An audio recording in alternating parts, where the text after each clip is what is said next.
Good afternoon and happy Friday to you. I hope you've enjoyed this short week and looking forward to a fun, enjoyable weekend as well.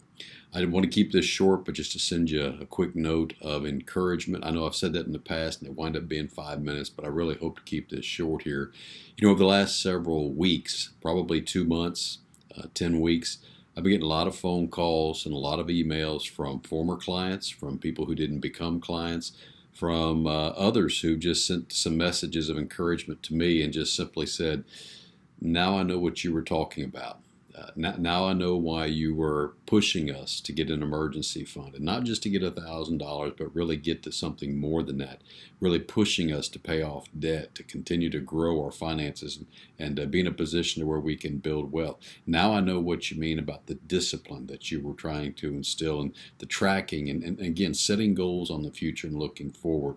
And I appreciate that. And this is not a time to look back in our lives and simply say, well, what would have been? But it might be an opportunity to look behind us, to glance, not necessarily to focus on the past, but to look in the past and to simply say, what could I have done better? What could we have done better as a couple? How do we prepare for this type of thing when it happens again? Hopefully, it's never as serious as what it is right now. Hopefully, we're recovering from this, going to be on the right path, and this never happens again. But guess what? Things are going to happen in your lives that maybe won't happen in somebody else's life.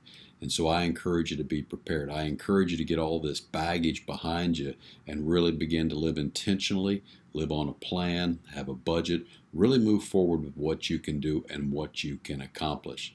Now's the time, as I mentioned, just glance back. And as you do that, then look to the future. What could we do differently?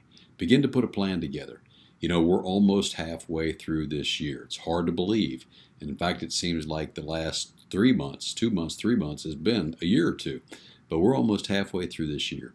Now's the time to be setting some goals for this year. Now's the time to be setting some goals and changing some behavior of what we can do to move forward in the right way so that we are prepared. Maybe it's not a pandemic next time. Maybe it's a job loss. Maybe it's a health issue. Maybe it's a car breaking down. Maybe it's nothing really as serious as a health issue, but it's still some serious stuff to you as an individual. Now's the time to be prepared. I encourage you now to glance back, but yet look forward and focus on what you can do differently in the future. Again, if I can help you, I'm here. Feel free to call me or email me at that email address or the phone number there below. Be more than willing to help you. And for those of you maybe who are not familiar, I offer a free consultation without obligation, pressure, and it's free, no cost. And so would love to entertain that for you as well. And if we can help you, would love to be able to do that. Would love to just encourage you as well. Hope you have a great weekend. Enjoy the time with your family. And again, off to a good week next week as well.